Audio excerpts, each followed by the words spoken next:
பெரியவா சரணம். பெரியவா வானொலியின் மாலை நிகழ்ச்சிகள் ஆரம்பமாகின்றன. இன்றைய எமது நிகழ்ச்சிகள் நித்திய குரு பாதுகா பூஜா, ஸ்ரீ ரா கணபதி அவர்கள் எழுதிய புத்தகத்தின் ஒளிவடிவம், ஆன்மீக உரை, மகா பெரியவா மகிமை, உபன்யாசம். பெரியவா சரணம். பெரியவா சரணம். அடுத்த நிகழ்ச்சி நித்திய குரு பாதுகா பூஜை. शुक्लां भरदरं विष्णुं शशिवर्णं चतुर्भुजं प्रसन्नवदनं ध्यायेत् सर्वविघ्नोपशान्तये। ममोपात्त समस्त दुरितक्षयद्वारा श्री परमेश्वर प्रीत्यर्थं गुरुप्रसाद सिद्ध्यर्थं गुरुप्रीत्यर्थं गुरुपादपूजाम् अद्य करिष्ये। गुरुर्ब्रह्मा गुरुर्विष्णुर्गुरुर्देवो महेश्वरः गुरुः साक्षात् परब्रह्म तस्मै श्रीगुरवे नमः। अपारकरुणासिन्धुं ज्ञानदं शान्तरूपिणं श्रीचन्द्रशेखरगुरुं प्रणमामि मुदान्वहम्। सदाशिवसमारम्भां शङ्कराचार्यमध्यमाम् अस्मदाचार्यपर्यन्तां वन्दे गुरुपरम्पराम्. எல்லோரும் குருவை பெரிவாளை தியானம் பண்ணிண்டு அர்ச்சனை பண்ணுவோம். அஷ்டோத்திரம். பெரியவா அஷ்டோத்திரம் பல அஷ்டோத்திரங்கள் இருக்கு. அதுல எளிமையா சுலபமா எது இருக்கோ அதை நான் இப்ப சொல்றேன். எல்லோரும் இதை கேட்டுண்டே திருப்பி சொல்ல முடிஞ்சுவா சொல்லி சொல்லி பெரிவாளுக்கு பாதத்துல ஒவ்வொரு புஷ்பத்தை அர்ச்சனை பண்ணலாம். ओम श्री कांची कामकोटि पीठाधीश्वराय नमः. श्रीमत् चंद्रशेखरेन्द्र सरस्वती गुरुभ्यो नमः. संन्यासाश्रम शिखराय नमः. काषाय दंडधारिणे नमः. सर्वपीठापहारिणे नमः. स्वामिनाथ गुरवे नमः. करुणासागराय नमः. जगदाकर्षण शक्तिमते नमः. सर्वचराचर हृदयस्थाय नमः.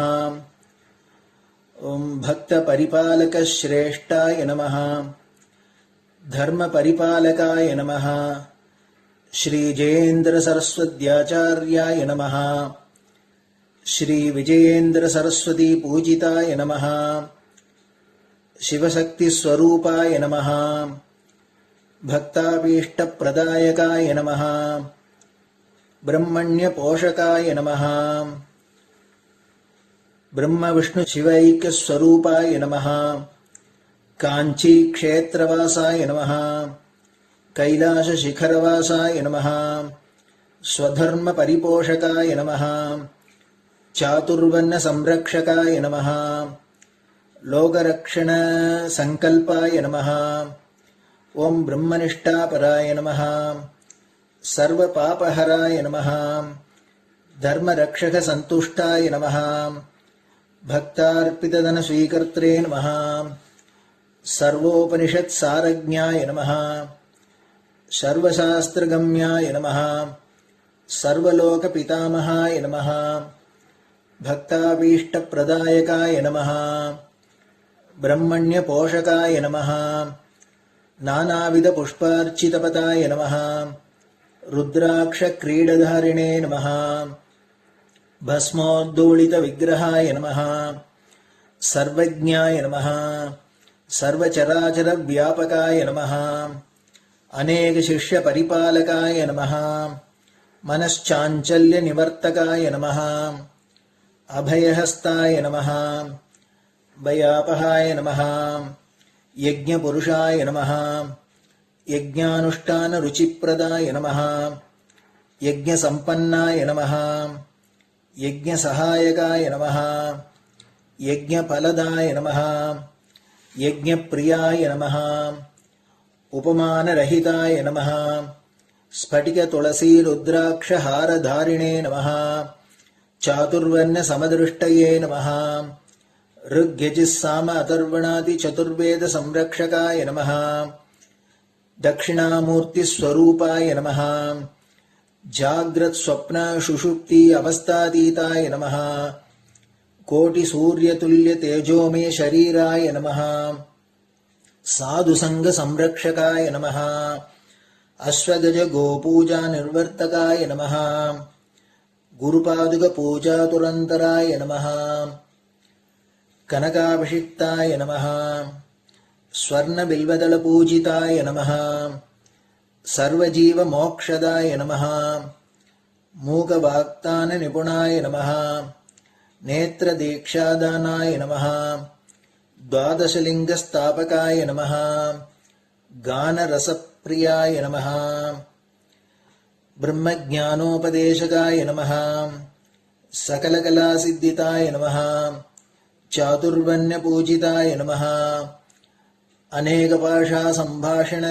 कोविताय नमः अष्टसिद्धिप्रदायकाय नमः ओम श्री शारदामठसुस्थिताय नमः नित्यान्नदानसुप्रीताय नमः प्रार्थनामात्रसुलभाय नमः पादयात्राप्रियाय नमः नानाविधमतपण्डिताय नमः श्रुतिस्मृतिपुराणज्ञाय नमः देवयक्षकिन्नरकिंपुरुषपूज्याय नमः श्रवणानन्दकरकीर्तये नमः दर्शनानन्दाय नमः अद्वैतानन्दभरिताय नमः अव्याजकरुणामूर्तये नमः शैव वैष्णवादिमान्याय नमः श्रीशङ्कराचार्याय नमः दण्डकमण्डलोहस्ताय नमः वीणामृदङ्गसकलवाद्यनाथस्वरूपाय नमः रामकथारसिकाय नमः वेदवेदाङ्ग आगमादिसकलकलासतस्प्रवर्तकाय नमः हृदयगुहाशयाय नमः शतरुद्रीयवर्णितस्वरूपाय नमः केदारेश्वरनाथाय नमः अविद्यानाशकाय नमः निष्कामकर्मोपदेशकाय नमः लघुभक्तिमार्गोपदेशकाय नमः लिङ्गस्वरूपाय नमः सालग्रामसूक्ष्मस्वरूपाय नमः कालड्यां शङ्करकीर्तिस्तम्भनिर्माणकर्त्रे नमः जितेन्द्रियाय नमः शरणागतवत्सलाय नमः श्रीशैलशिखरवासाय नमः डमरुकनादविनोदाय नमः वृषभारूढाय नमः दुर्मदनाशकाय नमः आभिचारिकदोषहर्त्रे नमः मिताहाराय नमः मृत्युविमोचकशक्त्याय नमः श्रीचक्रार्चनतत्पराय नमः दासानुग्रहकारकाय नमः अनुराधानक्षत्रजाताय नमः सर्वलोकख्यातशीलाय नमः वेङ्कटेश्वरचरणपद्मषट्पदाय नमः श्री महात्रिपुरसुन्दरी समेत श्री चन्द्रमौलीश्वर पूजाप्रियाय नमः श्रीमच्चन्द्रशेखरेन्द्र सरस्वती सद्गुरु परब्रह्मणे नमः गुरुभ्यो नमः परमगुरुभ्यो नमः परमेष्टिगुरुभ्यो नमः परात्परगुरुभ्यो नमः गुरुपरम्पराभ्यां नमः गुरुपादुकाभ्यां नमो नमः. அடுத்தது ஊதுபத்தி இருந்தா அதை காமிச்சு தூபம், நெய் தீபம் இருந்தா காமிச்சு அதை நெய் தீபம் தீபம் காமிச்சுட்டு நைவேத்தியம் வெத்தலைப்பாக்கு பழம் இதுலேருந்து ஆரம்பிச்சு அவளுக்கு எது சௌரியமோ அதுபடி நைவேத்தியம் பண்ணலாம்.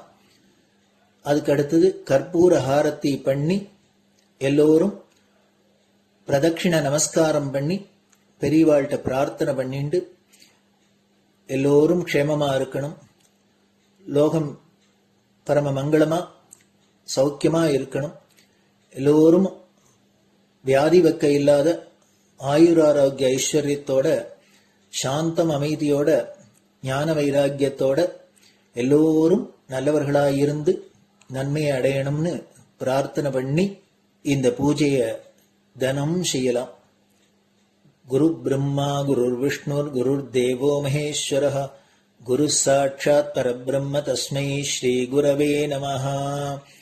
அபார கருணா சிந்தும் ஞானதம் சாந்தரூபிணம் ஸ்ரீ சந்திரசேகர குரும் பிரணமாமி முதான்வகம். சதாசிவசமாரம்பாம் சங்கராச்சாரிய மத்யமாம் அஸ்மதாச்சாரிய பர்யந்தாம் வந்தே குரு பரம்பராம். குரு பாத பூஜை நிறைவடைஞ்சது. பெரியவா சரணம். பெரியவா சரணம். பெரியவா வானொலியில் நேயர்கள் அடுத்து கேட்க இருப்பது ஸ்ரீ ரா கணபதி அவர்கள் எழுதிய புத்தகத்தின் ஒளி வடிவம். அளிப்பவர் ஸ்ரீமதி உமா சங்கர் அவர்கள். தேனினும் இனிய சொல்லான் தீச்சுடர் மேனி கொண்டான் ஊனுயிர்க்கு உயிரதான ஒன்றினைக் கலந்து நின்றான் ஏனினிக் கவலை நெஞ்சே இன்றுனக் அருள் செய்தான் இஞ்ஞானவான் காமகோட்டி நாதனை நம்புவோமே. ஜெய ஜெய சங்கர, ஹரஹர சங்கர. மகாபெரியவாளின் உபதேசங்களை ரா கணபதி அண்ணா தெய்வத்தின் குரல் என்ற பெயரில் தொகுத்து 7 பாகங்களாக அளித்ததின் முதல் பாகத்தின் அடுத்த பகுதி துக்க பரிகாரம். ஒருவனுக்கு வியாதி வந்தால் அதற்கு பலர் பல்வேறு காரணங்களை கூறுகின்றனர். தாது வித்தியாசத்தால் நோய் வந்தது என்பார் ஆயுர்வேத வைத்தியர். இங்கிலீஷ் டாக்டர் வேறு காரணம் சொல்வார். இதற்கும் மாறாக இன்னொரு சைக்கலாஜிக்கல் காரணத்தை இந்நாட்களில் பிரபலமாகி வரும் மனோதத்துவ நிபுணர் கூறுவார்.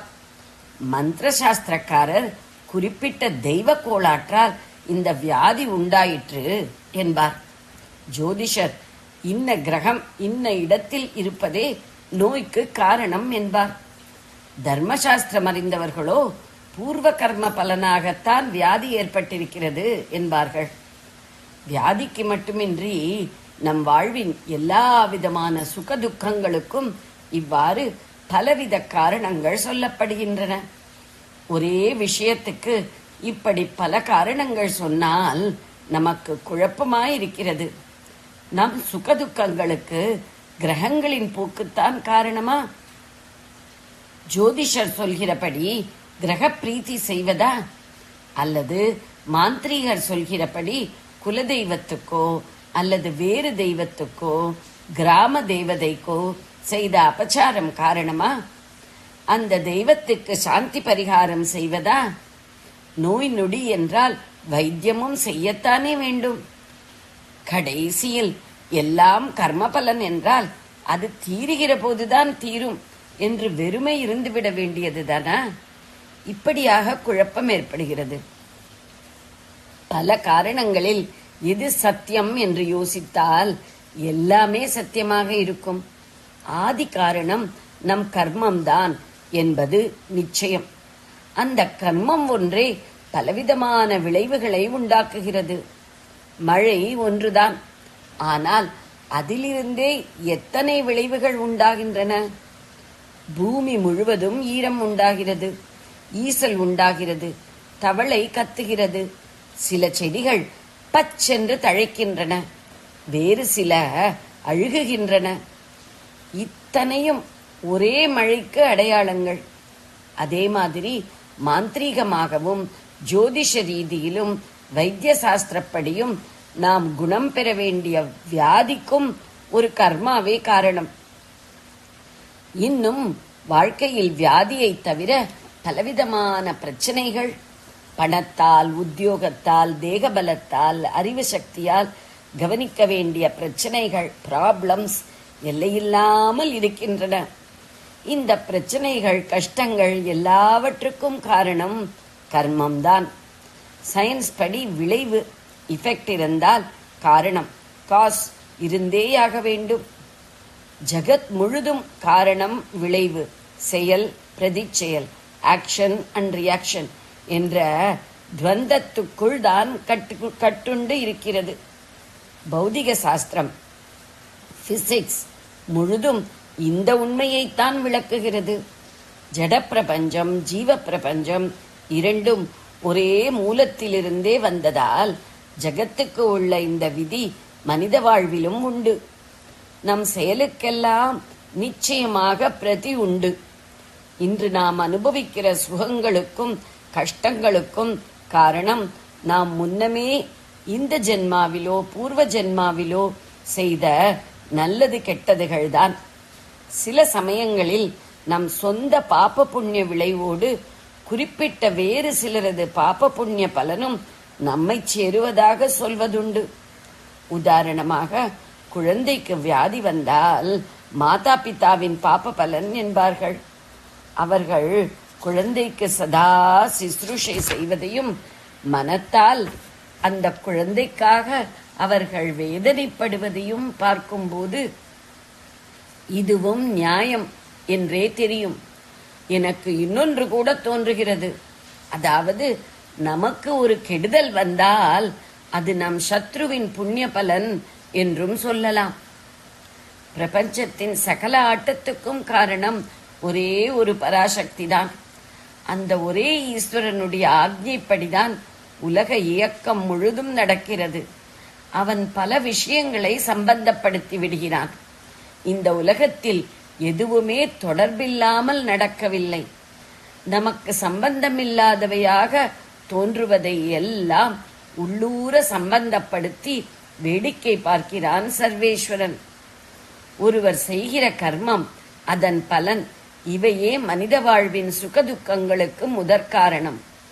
இதற்கே துணை காரணமாக அல்லது அடையாளமாக கிரகச்சாரம், தெய்வ குற்றம், ஆரோக்கிய குறைவு முதலியன அமைகின்றன. ஜாதக ரீதியில், வைத்திய ரீதியில், மாந்திரீக ரீதியில் எப்படி வேண்டுமானாலும் பரிகாரம் தேடிக்கொள்ளலாம். நம் கர்மா தீருகிற போது அவை பலன் தரும். பகவான் விட்ட வழி என்று பக்தியோடு நம் வாழ்க்கையை ஈஸ்வரார்ப்பணம் செய்துவிட்டு பேசாமல் கிடக்கிற பக்குவம் இருந்தால் எல்லாவற்றையும் விட அது ஸ்லாக்கியம். அதுவே பெரிய பரிகாரம், உண்மையான பரிகாரம். பூர்வ கர்ம சமாச்சாரம் எப்படி போனாலும் இனிமேலாவது கர்ம பாரம் ஏறாமல் பார்த்து கொள்வதே முக்கியம். பழையதற்கு பரிகாரம் தேடுவதை விட புதிய சுமை சேராமல் பாபம் பண்ணாமல் வாழ்வதற்கு ஈஸ்வரனை துணை கொள்வதே முக்கியம். பூர்வ கர்மத்தால் இப்போது ஏற்பட்டுள்ள துக்கத்துக்கும் உண்மை பரிகாரம் ஈஸ்வர தியானம்தான். இனிமேல் துக்கத்துக்கு விதை போட்டுக் கொள்ளாமல் இருக்கிற உபாயமும் ஈஸ்வர தியானம்தான். துக்கம் தருவதாக இன்னொரு வஸ்துவே இல்லை என்ற அத்வைத அனுபவம் சித்திப்பதே இதன் முடிவான துக்க பரிகார நிலை. அங்கே துக்கமும் இல்லை, சுகமும் இல்லை. இரண்டுக்கும் ஆதாரமான சத்தியம் மட்டும் ஸ்வயம் பிரகாசமாக இருக்கும். ஜெய ஜெய சங்கர, ஹரஹர சங்கர.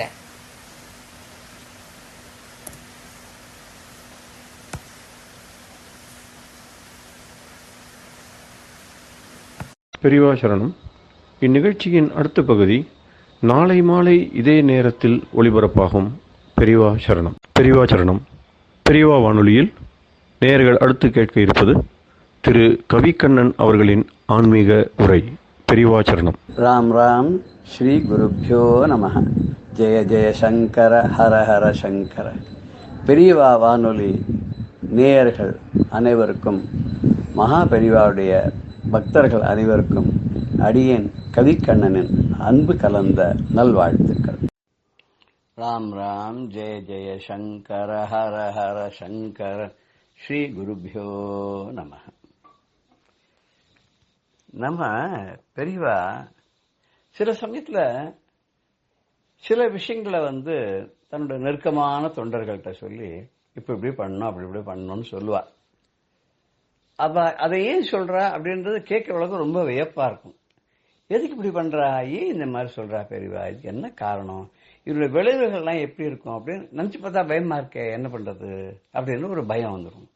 ஒரு சமயத்துல பெரியவா ஒரு தேனம்பாக்கம்ங்கிற முகாம் இருக்கு, அது காஞ்சிபுரத்துல இருந்து கொஞ்சம் தள்ளி இருக்கு. அங்க பெரியவாளை பார்க்கறதுக்கு கும்பல் வரும். அவ வரவாள்லாம் என்ன பண்ணுவான்னா அங்க வந்துட்டு அங்கேயே நிறைய பேர் இதை நம்பி பெரியவா இருக்காங்கிறத நம்பி இவர் பார்க்கறதுக்கு நிறைய பக்தர்கள் வராங்கிறத நம்பி தனக்கு வியாபாரம் ஆகுங்கிற எண்ணத்துல அன்றாட ஜீவனத்துக்கு உபயோகமா இருக்குன்னு சொல்லிட்டு அங்க என்ன பழம், வெத்தலை, பாக்கு, எலுமிச்சம்பழம், தேங்காய் இதெல்லாம் வச்சு, எலுமிச்சம்பழம் மாலை இதெல்லாம் வச்சுட்டு இருப்பா. துளசி மாலை எல்லாம் வச்சுருப்பா. வருவாள்லாம் அவ அங்கேருந்து வெறுங்கையா வருவா. இங்க வந்து இதெல்லாம் வாங்கிப்பா. வாங்கிட்டு பெரியவாட்ட சமர்ப்பிப்பா. சில பேர் பிக்ஷாவந்தனத்துக்கு வருவா, கார்ல வெளியூர்ல இருந்து வருவா. அவ எல்லா ஏற்பாட்டோட எல்லாம் வந்துட்டு இருப்பா. இதுல ஒரு சில விஷயங்கள் விசாரிச்ச போது பெரியவா காதுக்கு என்ன வந்ததுன்னா, காமாட்சி அம்பாளை தரிசனம் பண்றதுக்கு ஏதோ அபிஷேகங்கள்லாம் பண்றதுக்கு வந்தா, அப்படியே பெரியவாளையும் பார்த்துட்டு போலான்னு வந்தா சில பேர். சில பேர் வந்து பொண்ணுக்கு கல்யாணம், அந்த கல்யாணத்துக்காக புடவை எல்லாம் வாங்குறது, பட்டுப்புடவை வாங்கறதுக்காக வந்தா.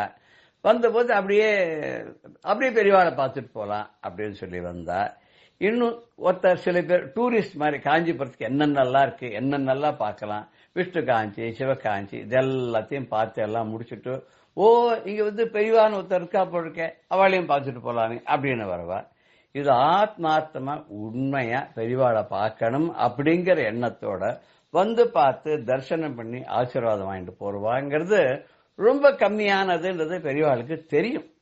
தெரிஞ்சாலும் பெரியவா ஒண்ணுமே சொல்லாத இருந்தா, திடீர்னு ஒரு நாளைக்கு என்னவோ தெரியல பெரியவாளுக்கு தோணுச்சு, தன்னுடைய நெருக்கமான தொண்டரை கூப்பிட்டார். இனிமே இந்த தேனம்பாக்கம் முகாமுக்கு யாரு வெளியிலேருந்து வரவா வந்து எல்லாரும் வர வேண்டாம், இனிமே ஆத்மார்த்தமா என்ன பார்க்கணும்னு வந்து மாத்திரம் வந்தா போறோம், எல்லாரையும் விட வேண்டாம். இங்க அவ எந்த ஜோலியாவே வந்துட்டு அப்படியே கூடவே என்னையும் பார்த்துட்டு போகணும்னு வரா இல்லையா, அவளெல்லாம் நம்ம நிறுத்தி விடலாம். இனிமே நான் யாரையும் பார்க்க பிரியப்படலை. அப்படி ரொம்ப நெருக்கமா அணுக்கமா வரவாளா இருந்தா அது யார் வரான்னு எனக்கே தெரியும். அப்ப மாத்திரம் நான் சொல்றேன், அவளை மாத்திரம் அனுப்பிச்சா போறோம், மீது யார் வந்தாலும் யாரையும் இங்க என்டர்டெயின் பண்ண வேண்டாம்னு ரொம்ப ஒரு இதுவாவே சொல்லிட்டார், தீர்மானமா சொல்லிட்டார். அவளும் தொண்டர்கள்லாம் அன்னிலேருந்து அப்படி நடக்க ஆரம்பிச்சா. என்னாச்சு, ஒரு வாரம் 10 நாள்ல கம்ப்ளீட்டா கூட்டம் நின்று போச்சு. கூட்டமே இல்ல. ஒரு நாளைக்கு 2 பேர் 3 பேர் வெளியூர்ல இருந்து வந்தா அதுவே பெரிய அதிசயம். 10-12 நாள் ஆச்சு. அதுக்குள்ள என்ன ஆச்சுன்னா, அங்க ஒரு 7-8 பேர் கடை வச்சிருந்தா இல்லையா, இவ அத்தனை பேருக்கு ஜீவனம் போயிடுத்து. ஏன்னா கூட்டம் வரவா இருந்தா தானே துளசி மாலை வாங்குவா, எலுமிச்சம்பழம் மாலை வாங்குவா, வெத்தலை பாக்கு பழம் வாங்குவா, ஏதோ வாங்கிட்டு இருப்பா இல்லையா. அதனால அவளுக்கு ஒரு வியாபாரம் ஆச்சு. இது மாதிரி அவளுக்கு வியாபாரம் நின்று போன உடனே ரொம்ப வருத்தப்பட்டாவா. ஏன் இந்த மாதிரி திடீர்னு அவளுக்கு தெரியல எதனால கூட்டம் குறைஞ்சு போச்சு, ஏன் பெரியவர் யாரையும் பார்க்கல அப்படின்னு அவளுக்கு ஒண்ணுமே புரியல. இது மறுபடியும் பெரியவா காதுக்கு போச்சு. அந்த அணுக்க தொண்டர் இருக்கார போய் சொன்னார், பெரியவா இந்த எடுத்த முடிவுனால இப்ப கூட்டம்லாம் ரொம்ப குறைஞ்சு போச்சு. இந்த கூட்டம் குறைஞ்சு போனதுனால என்ன ஆயிடுச்சுன்னா, வெளியில இந்த கடை சில்லறை வியாபாரம் பண்ணிட்டு இருக்காளே அவெல்லாம் பெரியவாளை நம்பி காஞ்சிபுரத்திலேருந்து அங்கேருந்து சாமான்லாம் கொண்டு வச்சுட்டு இங்க சின்ன சின்ன கடையா வச்சுன்னு வியாபாரம் பண்றா. அத்தனை பேர் பொழப்பும் போயிடுத்து. அவளுக்கு காத்தாலையும் வியாபாரம் ஆகும், மத்தியானம் வியாபாரம் ஆகும், சாயங்காலம் ஆகும். என்ன இங்கதான் பெரியவா இருக்கிற இடத்துல கடைகள்லாம் உண்டு, என்ன வேணாலும் கிடைக்கும் அப்படின்ற நம்பிக்கையில நிறைய பக்தர்கள்லாம் வந்துட்டு இருந்தா இல்லையா. அவ எல்லாரும் இங்க வாங்கினதுனால எல்லாருக்கும் ஏதோ ஒரு விதத்துல ஒருத்தருக்கு ஒரு 1000 ரூபாய்க்கு வியாபாரம் ஆயிட்டு இருந்தது, ஒரு 100 ரூபாயாவது கிடைச்சிட்டு இருந்தது. இப்ப எல்லாம் நின்று போயிடுத்து. பாவம் அவ என்ன பண்றதுன்னு தெரியாது, தவிச்சுன்னு இருக்கா. கடையை கட்டிட்டு மூடிட்டு போயிடலாமான்னு கூட நினைச்சுட்டு இருக்கா, ரொம்ப வருத்தப்படுறா அப்படின்னு சொன்ன பெரியவாளுக்கு ரொம்ப இறக்கம் வந்துடுச்சு. கருணாமூர்த்தி கருணை மாமுகில்னு சொல்றோமே, அந்த பெரியவாளுக்கு இதை கேட்டோன்னா மனசுக்கு ரொம்ப கஷ்டமா போயிடுது. நம்மளால இப்படி ஆச்சா, சரி ஒண்ணு பண்ணு, இனிமே எல்லாரையும் விட்டுடு, யார் வந்தாலும் வரட்டும், எப்படி வந்தாலும் வரட்டும், எல்லாரும் வரட்டும், என்ன வாங்கிட்டு வராளோ வாங்கிட்டு வரட்டும், எல்லாம் பண்ணிட்டோம், இங்க சமர்ப்பிக்கிட்டோம். யார்கிட்ட நான் பேசணும்னு நினைக்கிறேனோ அவட்ட பேசிக்கிறேன், இல்லைன்னா பார்த்து கையாட்டிட்டு பேசாத இருக்கேன் அப்படின்னு சொன்ன உடனே மறுநாள்ல திருப்பி பெரியவா எல்லாரையும் பாக்குறாளாம் அப்படின்னு நியூஸ் பரவ உடனே மறுபடியும் என்னாச்சு, கூட்டம்லாம் வர ஆரம்பிச்சது. கூட்டம் வர வர இவாளுக்கு வியாபாரமும் கொஞ்சம் கொஞ்சமா கூட ஆரம்பிச்சது. கடையை மூடலாமான்னு நினைச்சாலும் திருப்பி கடையை தந்துட்டா. யார் சந்தோஷப்பட்டாலோ படலையோ அந்த கடைக்காரெல்லாம் ரொம்ப சந்தோஷப்பட்டு ஒரு நாளைக்கு அந்த அணுக்க தொண்டரை அணுகி, நாங்கெல்லாம் பெரியவாளை பார்க்கணும் அப்படின்னு சொல்லி அவள்லாம் பெரியவாள்கிட்ட போய், இந்த மாதிரி எங்களுக்கு திடீர்னு வியாபாரம் 10 நாள் படுத்து போச்சு, பெரியவங்க கருணையினால மறுபடியும் எங்களுக்கு வியாபாரம் திருப்பி பழையபடியே ஆயிடுத்து, எங்களுக்கு அன்னாட ஜீவனத்துக்கு நீங்க பெரியவங்க வழி பண்ணி கொடுத்தீங்க, நன்றி ஐயா, நன்றி ஐயா, நீங்க தாங்க சாட்சாத் கடவுள், நீங்க தாங்க பரமேஸ்வரன், நீங்க தாங்க சிவன் அப்படின்னு சொல்லி எல்லாரும் விழுந்து நமஸ்காரம் பண்ணிட்டு பெரியவாள் அனுகிரகத்தை வாங்கிட்டு போனாலாம். இந்த கருணாமூர்த்திக்கு ஒருத்தர் கஷ்டப்படுறா அப்படின்னு சொன்னா மனசுக்கு தாங்கவே தாங்காது. என்ன யாரும் கஷ்டப்படக்கூடாது, எல்லாரும் நன்னா இருக்கணும், எல்லாரும் க்ஷேமமா இருக்கணும்னு எப்பவும் நினைக்கிறவர் இல்லையா? அப்பேற்பட்ட பெரியவா இன்னொருத்தர் கஷ்டப்படுறது, சாப்பாட்டுக்கு இல்லாத தவிக்கிறது, அதெல்லாம் கூடாது அப்படின்னு பெரியவா ரொம்ப அதுல கண்ணும் கருத்துமா இருந்தான்றது இந்த ஒரு நிகழ்வுல இருந்து நமக்கு தெரியுது இல்லையா? இதுல பெரியவா அப்படி யார் எல்லாரும் கொடுத்தாலும் வாங்கிட்டு விட மாட்டார். இதோ சில சமயத்துல சில பேருக்கு பாக்கியம் வந்துன்னா அவ கொடுத்ததை வாங்கிப்பாடே தவிர யார் என்ன கொடுத்தாலும் வாங்கிப்பாங்கிறதாலும் அதெல்லாம் பெரியவாள்கிட்ட நடக்கவே நடக்காது. பெரியவாளை யாரும் பர்ச்சேஸே பண்ண முடியாது. பக்தி ஒண்ணுதான் அவர்கிட்ட நம்மளை நெருங்கறதுக்கு ஒரு வழியை கொடுக்கக்கூடியதா இருக்கும். ஒரு சமயத்துல பெரியவாளை தரிசனம் பண்றதுக்காக சத்தாராங்கிற ஊர்ல நல்ல கூட்டம். அந்த கூட்டத்துக்கு நடுவில் ஒரு பெரிய ஒரு பணக்காரர்னா நம்மளாம் என்ன சொல்லுவோம் வழக்கமா, பெரிய பணக்காரர் என்ன பெரிய நீ டாடா பிர்லாவா அப்படின்னு கேட்போம் இல்லையா? அப்படிலாம் அந்த பிர்லா தான் இந்த பெரிய கோட்டீஸ்வரர். அவர் அங்க வந்தார். அவர் எப்போ என்ன பண்ணுவார்னா, எங்க போனாலும் கையில ஒரு செக் புக் எடுத்துன்னு போவார். அதுவும் மகான்களை பார்க்க போறச்ச, பீட்டாதிபதிகளை பார்க்க போறச்ச, மட்டாதிபதிகள் எல்லாம் பார்க்க போறச்சு அவர் எப்போ இதெல்லாம் தவறாது எடுத்துன்னு போவார். செக் புக் எல்லாம் எடுத்துன்னு போவார். அவர் பெரியவா கிட்ட போனார். பெரியவாளை தரிசனம் பண்ணார். தரிசனம் பண்ணி முடிஞ்சு பிரசாதம் எல்லாம் கொடுத்த உடனே எப்படி இருக்க, நன்னா இருக்கா, உன்னோட பணிகள் எல்லாம் நன்னா போயிட்டு இருக்கா, எல்லாம் பெரியவா எல்லாம் விசாரிச்சா. எல்லாம் முடிஞ்ச உடனே பெரியவா கேட்டா, நான் ஏதாவது பண்ணலாமா மடத்துக்கு கைங்கரியம்? பெரியவா என்ன கேட்டாலும் நான் கொடுக்கறதுக்கு தயாரா இருக்கேன்.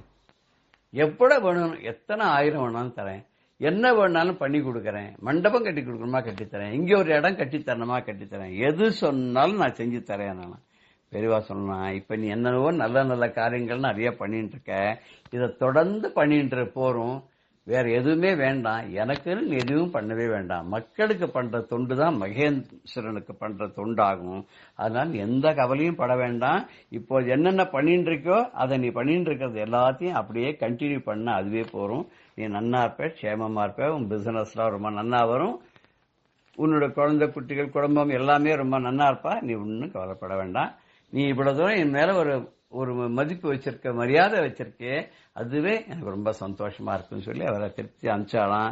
அதே சமயத்துல அங்க காத்திருந்த ஒரு ஏழை பிராமணர், அவர் ரொம்ப மடியா வீட்டுல இருந்து பால்கோவா செஞ்சு கொண்டு இருக்கார். இந்த பால்கோவா செஞ்சு கொண்டு கையில வச்சுட்டு இருக்காரு, இலையில கட்டி வச்சுட்டு இருக்காரு, தாமரை இலைன்னு சொல்லி அது வச்சுட்டு இருக்காரு. அவர் தயங்கி தயங்கி நிக்கிறார். பெரியவா ஆளை கூப்பிட்டார், என்ன கொண்டு வந்திருக்கேன் நீ கையில, என்ன வச்சுட்டு இருக்கேன் நீன்னு கேட்டாலாம். சொன்னா, நான் ஆத்துலயே பண்ண பால்கோவா, பசும்பால் வாங்கி காய்ச்சி சுண்ட காய்ச்சி அதை வத்த வச்சு அதுல பால்கோவா பண்ணி எடுத்துன்னு வந்திருக்கேன், எனக்கு தெரியாத, நான் மடியா குளிச்சுட்டு மடிவேஷ்டி கட்சின்னு தான் பண்ணிருக்கேன், இது பெரியவா ஏத்துப்பேடா ஏத்துக்க மாட்டாலே தெரியாதுன்னு. பெரியவா சொன்னாலாம், எனக்கா இவ்வளவு ஆசையா அன்போட கொண்டு வந்திருக்கேன், நான் ஏத்துக்காத இருப்பேன்னா குடு அப்படின்னு வாங்கிட்டாலாம். இதுல நமக்கு என்ன தெரியுது, ஏழை எளியவர்களா இருந்தாலும் ஆத்மார்த்தமான பக்தியா இருக்கக்கூடிய அவள் மனசு புண்படக்கூடாது அப்படின்னு சொல்லி பெரியவா கொடுத்தத அன்போட ஏத்துப்பா. அதே பணக்காராங்கிறதுக்காக அவ கொடுக்கறது எல்லாத்தையும் ஏத்துக்கணுங்கிற அவசியம் இல்லை அப்படிங்கிற கொள்கை பெரியவா கிட்ட இருந்தது அப்படிங்கிறது நமக்கு எவ்வளவு நல்லா அழகா இதுல புரியுறது இல்லையா? இது மாதிரி ஒரு மகானை நம்ம எங்க பார்க்க முடியும், எப்படி பார்க்க முடியும்? பார்க்கவே முடியாது, ரொம்ப கஷ்டம் பார்க்கறது. நம்ம அந்த பார்க்கக்கூடிய ஒரு அதிர்ஷ்டம் நம்ம பண்ணிருக்கோமே, இதுவே நம்ம எத்தனையோ ஜென்மத்துல பண்ண, கோட்டி ஜென்மத்துல பண்ண புண்ணியம் தான் அப்படின்னு சொன்னா இது மிகையாகுமோ? ஆகாது இல்லையா? அவர் மேல ஒரு சின்ன திருப்புகழ் பாடலாமே, நம்ம பாடலாமா? பாசம் என்னும் வலை தன்னில் பாரினிலே சிக்கியான், பாசம் என்னும் வலை தன்னில் பாரினிலே சிக்கியான், பாதாளம் செல்லாமல் காப்பாயே நீ, பாதாளம் செல்லாமல் காப்பாயே. ஆசை என்னும் ஆழ்கடலில் அளவற்ற துயரமெனும், ஆசை என்னும் ஆழ்கடலில் அளவற்ற துயரமெனும் அலைகளிலே மாட்டாது தவிர்ப்பாயேயனை, அலைகளிலே மாட்டாது தவிர்ப்பாயே. நேசமதை எதிர்பார்த்து நேரத்தை வீணாக்கி, நேசமதை எதிர்பார்த்து நேரத்தை வீணாக்கி நிம்மதியை இழக்காமல் செய்வாயே, நான் நிம்மதியை இழக்காமல் செய்வாயே.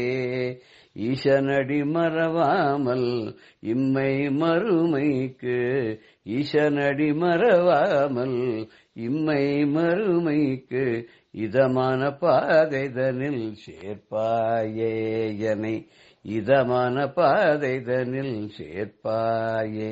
வீசு தென்றல் காஞ்சியிலே வீச்சருடும் வித்தகனே, வீசு தென்றல் காஞ்சியிலே வீச்சருடும் வித்தகனே, விதி தன்னை மாற்றுகின்ற குருநாதா, விதி தன்னை மாற்றுகின்ற குருநாதா. மாசிலாத காம கோட்டி மாமுனியே எங்கள், மாசிலாத காம கோட்டி மாமுனியே எங்கள், சந்திரசேகர பெருமானே எங்கள், சந்திரசேகர பெருமானே. மாசிலாத காம கோட்டி மாமுனியே எங்கள், சந்திரசேகர பெருமானே. அப்படிப்பட்ட மாசிலாத காமகோட்டி பீடத்தை அலங்கரிக்கக்கூடிய மகா முனிவரான சந்திரசேகரேந்திர சரஸ்வதி மகா சுவாமிகளான நம்முடைய பெரியவார்களே, அவள் என்றென்றும் சரணமென்று அடைந்து அவருடைய கருணைக்கு பாத்திரமாகி அவருடைய கருணாமூர்த்தியானுடைய அந்த பார்வை நம்ம மேல படும்படியாகவும் அவருடைய அருளாசி நமக்கு கிடைக்கும்படியாகவும் என்றென்றும் நாம் நல்லபடியாக வாழ்வோமாக. ஜெய ஜெய சங்கர ஹர ஹர சங்கர. ஸ்ரீ குருபியோ நமஹ. ராம் ராம். பெரியவா சரணம். இந்நிகழ்ச்சியின் அடுத்த பகுதி நாளை மாலை இதே நேரத்தில் ஒளிபரப்பாகும். பெரியவா சரணம். பெரியவா சரணம். அடுத்த நிகழ்ச்சி மகா பெரியவா மகிமை உபன்யாசம். வழங்குபவர் பிரம்மஸ்ரீ கணேச சர்மா அவர்கள். அபார கருணா சிந்தும் ஞானதம் சாந்தரூபிணம் ஸ்ரீ சந்திரசேகர குரும் பிரணமாமி முதான்பகம். 1968 வருஷ வாக்கில் சிகந்தராபாத் ஹைதராபாத்தில் பெரியவா இருக்கிறதே பல புது ஆலயங்கள்லாம் எழும்புறதுக்கு காரணமாக இருந்தது அப்படின்லாம் பார்த்தோம். அதில் ஸ்கந்தகிரி அப்படிங்கிறது ரொம்ப முக்கியமான ஒரு விஷயம். ரொம்ப அழகாக இருக்கும். ஒரு மலை மேலே, சின்ன மலை மேலே முருகனோட கோவில். உத்தர சுவாமி மலை அப்படின்னு டெல்லியில் இருக்குது, தலைநகரம் டெல்லியில் இருக்குது. அந்த டெல்லியில் இருக்கிற தலைநகரத்தில் இருக்கிற சுவாமி மலையாக இருக்கட்டும், இந்த செகந்திராபாத்தில் இருக்கிறது, இது மாதிரி பல இடங்கள்ல அந்த முருகனோட ஆலயம் வரத்துக்கு பெரியவா ரொம்ப முக்கியமாக இருந்திருக்கா. பெரியவாளோட விருப்பம் தான் இப்படி ஒரு ஆலயமாக வந்தது. காரணம், இந்த முருகன் அப்படிங்கிறவர் சுவாமிநாதன் அப்படிங்கிற அப்பாக்கே உபதேசம் பண்ணினவர். ஞானமயமான ஞானமூர்த்தியான ஆதிகுருன்னு சொல்லக்கூடிய தட்சிணாமூர்த்திக்கே பிரணவோபதேசம் பண்ணினவர். அப்படின்னா குருன்னாலே முருகனை தான் சொல்றது. குருவாய் வருவாய் அருள்வாய் குஹனே அப்படின்னு அருணகிரிநாதர் சொல்றாரு. அந்த குருங்கிற தத்துவமே முருகன் தான், சுவாமிநாதன் தான். அந்த சுவாமிநாதன் தானே பெரியவாளா வந்திருக்கா. அதே சுவாமிநாதன் தானே அதே இப்போ ஜெகத்குருவா பெரியவாளா இருக்கார். அதனால இப்படி பல இடங்கள்ல முருகனுக்கு ஆலயம் வரத்துக்கு ரொம்ப பெரியவா வாசப்பட்டு அதுக்கு நிறைவேறி இருக்கு. அது மாதிரி தான் இந்த சிகந்தராபாத்ல ஸ்கந்தகிரியில முருகன் கோவில் வந்தது. இந்த செகந்தராபாத் ஸ்கந்தகிரி அப்படிங்கிறதுக்கு எவ்வளவு பெயர் பொருத்தமா இருக்கு. இந்த செகந்தராபாத்ல முருகனுக்கு கோவில் வருது ரொம்ப பொருத்தம் அப்படின்னு பெரியவா அதை ரொம்ப அப்போ உபன்யாசம் என்றதே சொல்றா. நமக்கு ஒன்னே தோணலாம், செகந்தராபாத்துக்கும் முருகனுக்கும் என்ன சம்பந்தம் அப்படின்னு. ஏதோ அம்மாவாசைக்கும் அப்துல் காதருக்கும் அப்படிங்கிறாப்புல இருக்கு அப்படின்னு. ஆனா பெரியவா எவ்வளவு அழகா அவளோட ஆராய்ச்சி அப்படிங்கிறது, ரிசர்ச் அப்படிங்கிறது ரொம்ப அமானுஷ்யமா இருக்கும், எக்ஸ்ட்ராடினரியா இருக்கும். நமக்கு அவ சொல்றதே பார்த்தா, இப்பவும் தெய்வத்தின் குரல் எடுத்து பாருங்க, பல விஷயங்கள் அவ பேசுறதே பார்த்தா ஏதோ அவ அனுமானம் பண்ணி பேசினதா நாம நினைச்சுக்கலாம். ஆனா அப்படி இல்லை. எவ்வளவு அதுல ஒரு நியாயமா இருக்கும், அது ரொம்ப பொருத்தமா இருக்கும் அப்படிங்கறதெல்லாம் படிச்சு பார்க்கறதே தெரியும். அதே போலதான் இந்த செகந்தராபாத்துக்கும் முருகனுக்கும் என்ன சம்பந்தம் அப்படிங்கிறது பெரியவா கேட்கிறா. ஒரு ஆச்சரியமான விஷயம் இந்த இடத்துல சொல்லணும். அலகாபாத் அப்படின்னு ஒரு இடம் இருக்கு உத்தரப்பிரதேசத்துல, பாக்குறோம். ரொம்ப திரிவேணி சங்கமம் இருக்கிற இடம். அந்த சங்கமத்துக்கு அலகாபாத் அப்படிங்கிற பேர். இது எப்படி வந்தது அப்படின்னா, முகல் எம்பரரா இருந்த அக்பர் அப்படிங்கிறவர் வச்ச பேர். அங்க பார்த்தீங்கன்னா அந்த திரிவேணி சங்கமத்துல பக்கத்துல ஒரு பெரிய ஃபோர்ட் இருக்கு, கோட்டை இருக்கு. அந்த கோட்டையை கட்டினது அக்பருங்கிற ராஜா, இஸ்லாம் ராஜா. அவர் இந்த அலகாபாத் வந்திருக்கிறது, அதுக்கு பேர் பிரயாகை அப்படிங்கிறது அதோட க்ஷேத்திரத்தோட பேர். அந்த ஊருக்கு பேர் பிரயாகைன்னு தான் பேரு. அதுக்கப்புறம் தான் அக்பர் காலத்துக்கு அப்புறம் தான் இது அலகாபாத் இலகாபாத் அப்படின்லாம் பேர் வந்துருத்தோ. அதுக்கும் காரணம் இருக்கு. இவர் இந்த பிரயாகிக்கு வந்திருந்தார். அக்பர் வந்து பார்த்துட்டு அந்த திரிவேணி சங்கமத்துல இந்த ரெண்டு நதி கங்கையும் யமுனையும் கலக்கிறது, அடியில் அந்தர்வியாகினா சரஸ்வதி போறது.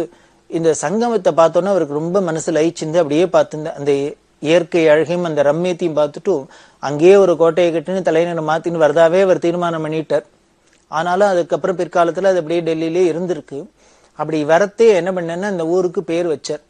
இந்த இயற்கை கொஞ்சம் அழகு உள்ள இந்த இடத்துக்கு அல்லாஹ் இருக்கிற இடம் அப்படின்னு அந்த அர்த்தத்துல அல்லாஹி ஆபாத் அப்படின்னு வச்சார். அதே மாதிரி இலாஹி ஆபாத் அப்படின்னு வச்சார். அதாவது அல்லாஹ் இருக்கிற இடம் அப்படின்னு இதுக்கு அர்த்தம். அந்த அல்லாஹி ஆபாத் அப்படிங்கிறது அலஹாபாத் அலஹாபாத் அப்படின்ட்டு, இலாஹி ஆபாத் அப்படிங்கிறது இலாஹாபாத் இலாஹாபாத் அப்படின்னு சொல்றா. அதை இலாஹாபாத்னு சொல்றா, அலஹாபாத்னு சொல்றா.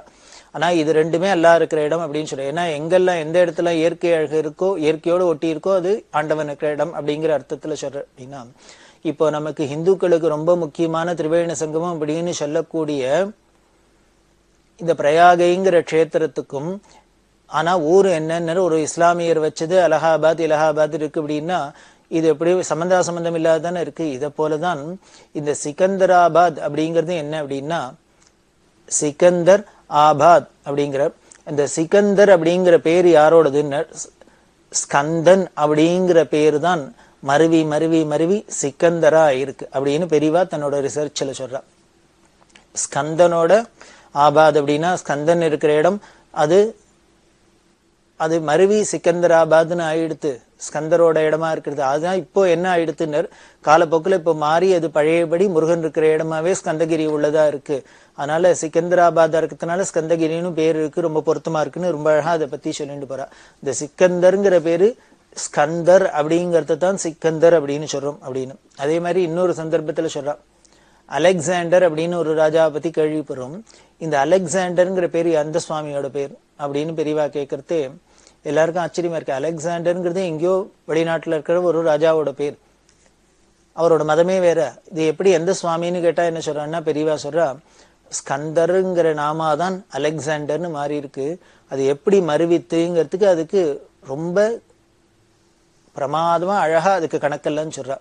ஸ்கந்தர் ஸ்கந்தர் அப்படிங்கிறத இந்த செமிட்டிக் லாங்குவேஜ்ல எப்படி சொல்றாங்கன்னா அது முன்னால அல் சேர்த்துப்பா, அல் ஸ்கந்தர் அப்படிங்கிறத இந்த ஸ்கந்தருங்கிறதே சில இடங்கள்ல என்ன பண்ணுவோம், ஒரு உதாரணத்துக்கு சொன்னோம் அப்படின்னா ஸ்கூல் அப்படின்னாக்க இந்த ஸ்கூல்ல மெட்ராஸ் முதலான இடங்கள்ல என்ன சொல்லுவாங்கன்னா ஸ்கூல்னு சொல்ல மாட்டா, இஸ்கூலு அப்படின்பா.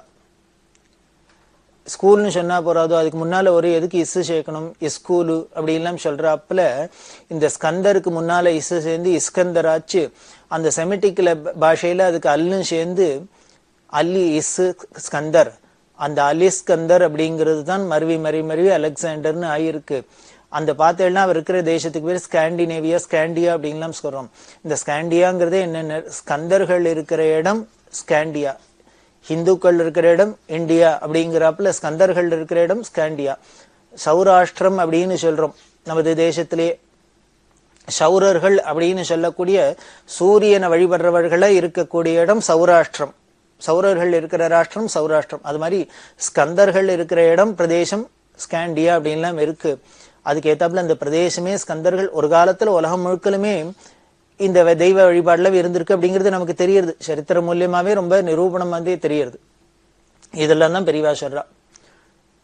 அப்படி இருக்கிறது தான் மருவி மருவி அல்லி ஸ்கந்தர் தான் மருவி மருவி அலெக்சாண்டர்னு ஆயிடுத்து அப்படின்லாம் சொல்லி அதுக்கு ஏத்தாப்புல அந்த நாமாவோட விசேஷம், அந்த பேரோட விசேஷமே என்னன்னு இவர் ஸ்கந்தர் அப்படின்னாலே அவரை என்ன பண்ணும் சேனாபதி அப்படிங்கிறோம். தேவசைனிகளுக்கெல்லாம் அதிபதியா இருந்திருக்காரு அப்படின்னு சொல்றாரு. எல்லாரையும் அசுரர்கள்லாம் ஜெயிச்சார் அப்படின்னு சொல்றோம். அதே போலயே இந்த நாமாவோட விசேஷம் போல இருக்கு. இந்த ஸ்கந்த நாமா இருக்கிறதுனாலே அலெக்சாண்டரும் உலகம் முழுக்களும் ஜெயிக்கிறாப்புல இருந்தது, வெற்றி வீரரா இருந்தார் அப்படின்லாம் சொல்லிட்டு இந்த அலெக்சாண்டருக்கு வியாக்கியானம் பண்றா. முருகன் தான் நாமா, முருகனோட நாமா தான் ஸ்கந்தனோட நாமா தான். அதே மாதிரி இந்த சிக்கந்தருங்கிறதும் ஸ்கந்தனோட நாமா தான் சொல்லி அதுக்கு பொருத்தமா சிக்கந்தராபாத்ல ஸ்கந்தகிரியில முருகனுக்கு ஆலயம் வந்திருக்கிறது ரொம்ப பொருத்தமா இருக்கு அப்படின்லாம் சொல்றா. இது பெரியவா தன்னோட ஆராய்ச்சியில சொல்ற பல விஷயங்கள். இதை விட இன்னொரு விசேஷமான விஷயம் ஒண்ணு சொல்றா. அமெரிக்கால கலிபோர்னியா அப்படின்னு ஒரு இடம் இருக்கு. இந்த கலிபோர்னியாவை பத்தி சொல்றது பெரியவா சொல்றது இன்னும் ரொம்ப சுவாரஸ்யமா இருக்கும். நமது புராண கால ரிஷிகள்ல ஒருத்தர் பார்க்கிறோம், கபிலர் அப்படின்னு சொல்றோம். கபிலருங்கிற ஒரு ரிஷி. அந்த கபிலர் ரிஷிகள்லாம் எப்பொழுதுமே காட்டுலயும் வனத்திலையும் அது மாதிரி இடத்துல தான் தபஸ் பண்ணிட்டு இருக்கா. அப்படி இருக்கிறது இந்த கபிலர் இருந்த இடம், தபஸ் பண்ணியிருந்த இடம் ஆரண்யத்துல இருந்தது. இந்த கபிலர் இருந்த ஆரண்யம் தான் கபிலாரண்யம். கபிலாரண்யம்னு சொல்றோம் நம்ம. இந்த கபிலாரண்யம் தான் மருவி மருவி மருவி கலிபோர்னியாவா இன்னைக்கு வந்திருக்கு.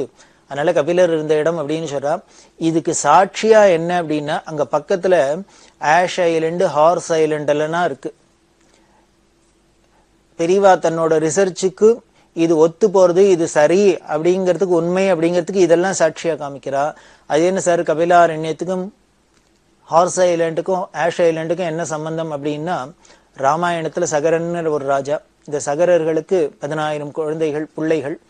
இந்த சகரராஜா அஸ்வமேதம் பண்ணணும் அப்படின்னு ஆரம்பிச்சு இந்த குதிரைய விட்டார். அதாவது அஸ்வமேதம் பண்ணணும், இந்த ராஜா என்ன பண்ணணும், அதுக்குன்னு ஒரு குதிரைய தீர்மானம் பண்ணி அதை எல்லா ஊர்லயும் விடுவா. அது போயிட்டு வரணும், வீதி விழா போயிட்டு வரணும். அப்படி வரத்தை அந்த ராஜாவான அந்த குதிரையை எடுத்து கட்டிவிட்டான்னா,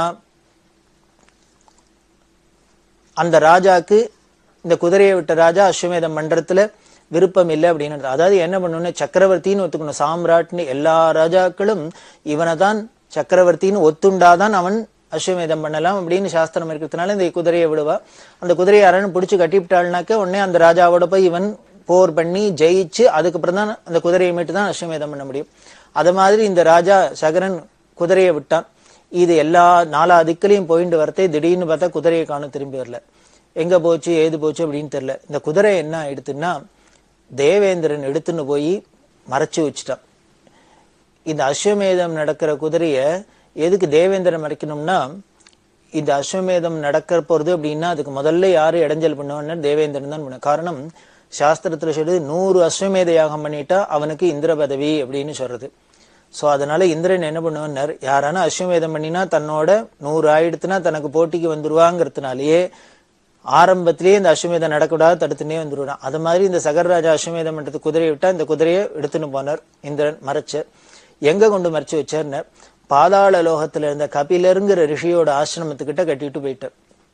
ஏன் அப்படின்னா, தான் வச்சிருந்தா சகரன் பெரிய வீரன், நம்மளோட போருக்கு வந்துருவான், நம்மள்ட்ட ஏதான சண்டை வந்துடும், நாம தோத்து போயிடுவோம் அப்படிங்கிற பயந்துட்டு இந்த ரிஷி ஆசிரமத்துக்கு பக்கத்துல கொண்டு கட்டிட்டு போயிட்டு. காரணம், ரிஷிகள் தபஸ்வியா இருக்கிறதுனால இந்த ராஜாக்கள் ஏதான வந்து வம்பு பண்ணினா அவ ஏதோ சபிச்சு ஏதோ பண்ணிடுவா அப்படிங்கறதுல. இப்படி அனுச்ச குதிரையை காணும், என்ன ஏதுன்னு பாக்குறதே வசிஷ்டர்கிட்ட சொல்ல, இவன் அரிக்கீழே கொண்டு போய் கட்டியிருக்கு அப்படின்னு அவர் சொல்லல. அவர் என்ன பண்ண, திரிகால ஞானியா இருந்தாலும் சரி குழந்தைகளை விட்டு தேட சொல்லுன்ட்டு இவரோட 10,000 குழந்தையில அனுப்பிச்சா, எல்லா திக்குலையும் போய் தேடுங்கன்னு. அதுல என்ன பண்ணா, பாதாள லோகத்துல இவெல்லாம் தேடின்னு வந்தா, பூமியை தோண்டி தோண்டி தோண்டின்னு உள்ள போறா. அப்படி தோண்டினா பூமியை தோண்டினா ஒரே தண்ணி வந்துடும் இல்லையா. அப்படி ஆயிரக்கணக்கான பேர் தோண்டினாக்க அது எத்தனாம் பெரிய பள்ளமா இருக்கும், எவ்வளவு தண்ணி வரும். அப்படி வந்ததுனாலேயே அது சகரம்னு பேரு, சாகரம் அப்படின்னு. சகரகுமாரர்களால தோண்டப்பட்டதுனாலேயே சமுத்திரத்துக்கு பேர் சாகரம் அப்படின்னே பேரு. அப்படி தோண்டி தோண்டி தோண்டின்னு கடலுக்கு அடியாலே பாதாள லோகத்துல போய் பார்த்தா, அங்க ஒரு ரிஷி தபஸ் பண்ணிட்டு உட்காந்துருக்க நிஷ்டையில இவ அப்பா கிட்ட குதிரை, அஸ்வமேதத்துக்கிட்ட குதிரை ஓரமா கட்டி கிடக்கு. இந்த சகரகுமாரர்களுக்கெல்லாம் இந்த ரிஷி தான் இதை திருடின்னு வந்து இங்க கட்டியிருக்காரு அப்படின்னு தோணி என்ன பண்ணா, அவரோட சண்டைக்கு போனான். அவர் உடனே பார்த்தார், எங்கேருந்தோ அந்த பசங்க நம்மள்ட்ட நாம் பட்டி தபஸ் பண்ணிக்கிட்டு அந்த பஸ் கழிச்சு நம்மள ஹிம்சை பண்றாளேன்னு என்ன பண்ணார், எல்லாரையும் முழிச்சு பார்த்தாரு. எல்லாரும் அத்தனை பேரும் பஸ்மமா போயிட்டா. இந்த சகரகுமாரில் அத்தனை பேரும் 10,000 பேரும் சாம்பலா போயிட்டா. அப்படி சாம்பலா போனா அப்படி 10,000 பேருக்கு மேல இருக்கிற ஆயிரக்கணக்கான பேர் செத்து அந்த இடத்துல பஸ்மமாகி அதுல எலும்பும் சாம்பலுமா இருந்தா எப்படி இருக்கும், ஒரு பெரிய தீவா எடுத்து. அதைத்தான் அந்த குதிரை கட்டி இருந்ததுனால, கபிலரோட ஆசிரமத்துக்கிட்ட குதிரை இருந்ததுனாலே அது ஹார்ஸ் ஐலண்ட்னு இருக்கு. அது எல்லாம் அத்தனை பேரும் வந்தவாள்லாம் சாம்பலா போனதுனாலே ஆஷ் ஐலண்டுன்னு இருக்கு. இப்படி ராமாயணத்துல சொல்ற கதையும் புராணத்துல சொல்ற கதைக்கும் இன்னைக்கு பார்த்தா ஜியோகிராபிக்கலா ஒரு பிரதேசத்துல போய் பார்த்தா இப்படி எல்லாம் ஒரு பெயரோடையும் இருக்குன்னாக்க எவ்வளவு தூரத்துக்கு இதெல்லாம் உண்மை அப்படிங்கிறது தெரியுது அப்படின்னு தன்னோட ரிசர்ச்ல. இந்த கலிபோர்னியாங்கிறது அப்படி இந்த கபிலர் இருந்த ஆசிரமம் தான். இது பாதாள லோகம் அப்படின்னு பார்த்தீங்கன்னா இப்ப நேர் நமக்கு பின்னால இருக்கு அமெரிக்கா. அதனால்தான் 24 மணி நேரம் போல நமக்கும் அவளுக்கும் வித்தியாசம் வருது. இங்க பகலா இருந்தா அங்க ராத்திரி இருக்கு, அங்க ராத்திரியா இருந்தா இங்க பகலா இருக்கு அப்படின்னு. இப்படி நமக்கு நேர் பின்னாலனாலே இது கீழே தானே இருக்கு அப்படின்னு அர்த்தம். பாதாளம்னு தானே சொல்றோம். இதெல்லாம் சொல்லி பெரியவா இந்த கபிலாரண்யம் அப்படிங்கிறது தான் கலிபோர்னியாவா இருக்கு அப்படின்னு அதுல தன்னோட ரிசர்ச்ல அத மாதிரி சொல்றா. உலகத்துல பல ஊருக்கு பல பேர் சொல்றதே பெரியவா ரொம்ப ஆச்சரியமா இருக்கும் அவளோட ரிசர்ச். ஒரு பையன் வந்து நமஸ்காரம் பண்ண, எந்த ஊர் அப்படின்னா, இந்த பையன் ஈரோடு அப்படின்னார். பெரியவர்கிட்ட ஈரோடா, அந்த ஊருக்கு ஏன் அப்படி பேரு அப்படின்னா, அந்த பையனுக்கு புரியல. ஒரு ஊருக்கு ஏன் இப்படி பேருன்னு கேட்டா என்னத்த சொல்றது, எனக்கு தெரியல அப்படின்னு. நீ கோயிலுக்கெல்லாம் போற வழக்கம் உண்டா? உண்டு. அந்த ஊர்ல ஒரு சிவன் கோயில் இருக்கே, பார்த்திருக்கியா? பேருக்கேன் பார்த்திருக்கேன். அந்த ஊர்ல நடப்புற ஈரோடுல பெரிய சிவன் கோயில் இருக்கு, பார்த்திருக்கியா? பார்த்திருக்கேன். அந்த சுவாமி பேர் என்ன அப்படின்னு அவனுக்கு சொல்ல தெரியல. சட்னி ஞாபகம் இல்ல, மறந்து போயிடுத்து. உடனே பெரியவா சொன்னா ஆர்திர கபாலீஸ்வரர்னு பேரு அந்த சுவாமி பேர். இந்த பெயரை சொல்லி அப்படின்னா என்ன அர்த்தம் அப்படின்னா, அந்த பையனுக்கு சம்ஸ்கிருதம் தெரியல அப்படின்னா உடனே பெரியவா சொல்றா, ஒண்ணும் இல்லை, ஈரோடுன்னு பேரு அப்படின்னா. ஆர்திர கபாலம் அப்படின்னா ஈர ஓடுன்னு பேரு. அந்த ஆர்திர கபாலம்னு ஈர ஓட்ட சுவாமி வச்சுட்டு இருக்கிறதுனால, கையில கபாலத்தை வச்சுட்டு இருக்கிறதுனால பேர் கபாலீஸ்வரர்னு பேரு. இந்த ஆர்திர கபாலம்னு ஈர ஓட்ட நனைஞ்ச ஓட்ட வச்சுட்டு இருக்கிறதுனாலே ஆர்திர கபாலீஸ்வரர்னு பேரு. இந்த ஈர ஓட்ட கையில வச்சுருக்கிற பரமேஸ்வரன் இருக்கிறதுனாலே அவர் இருக்கிற ஊருக்கு பேரும் ஈரோடுன்னு பேரா இருக்கு அப்படின்னா. அது என்ன ஈர ஓடு அப்படின்னா, பிரம்மாக்கு 5 தலை இருந்தது முதல்ல, பரமேஸ்வரனுக்கும் 5 தலை, சத்யோஜாதம் வாமதேவம் அகோரம் தத்புருஷம் ஈசானம்னு. இந்த பிரம்மாக்கு என்ன பண்ணிடுத்தோ, கர்வம் வந்துடுத்தோம். எல்லாரும் பெருசா பரமேஸ்வரனுங்கிறா, அவரும் நம்மளும் ஒண்ணு தானே, நமக்கும் 5 தலை அவருக்கும் 5 தலை அப்படின்னு. இது மாதிரிலாம் வச்சுன்னு நாம நேருக்கு நேர் பார்த்து பிசிக்கலா இருக்கிற விஷயங்களை வச்சு நாம ஏதோ ஒண்ணும் நினைச்சுடுவோம். இப்ப பெரியவாடையே பார்த்தா ஒரு நம்மள மாதிரியே சாதாரண ஒரு மனுஷ ஸ்வரூபத்துல 2 கை, கண்ணு, காலு, மூக்கு, நாக்கெல்லாம் வந்தோடனே நமக்கு என்ன தோன்றது, வர ஒரு ஈஸ்வரன் சொன்னா இது ஏதோ மிகைப்படுத்துறாப்புல இருக்கு, ஏதோ நம்மளாவே எதுன்னு தூக்கி விடுறாப்பெல்லாம் இருக்கு. சில பேர் அபிமானத்துல சொல்றாப்புல இருக்கும். அப்படி இல்லை. நம்மள மாதிரி சாதாரண ஒரு వ్యక్తిயா இருந்தா கூட அது அப்ராகிருதமான சரீரம், அது ஈஸ்வர அவதாரம் அப்படிங்கிறது நமக்கு புரிஞ்சுக்கணும். அவளோட காரியத்திலேருந்து தான் அதை புரிஞ்சுக்க முடியும்.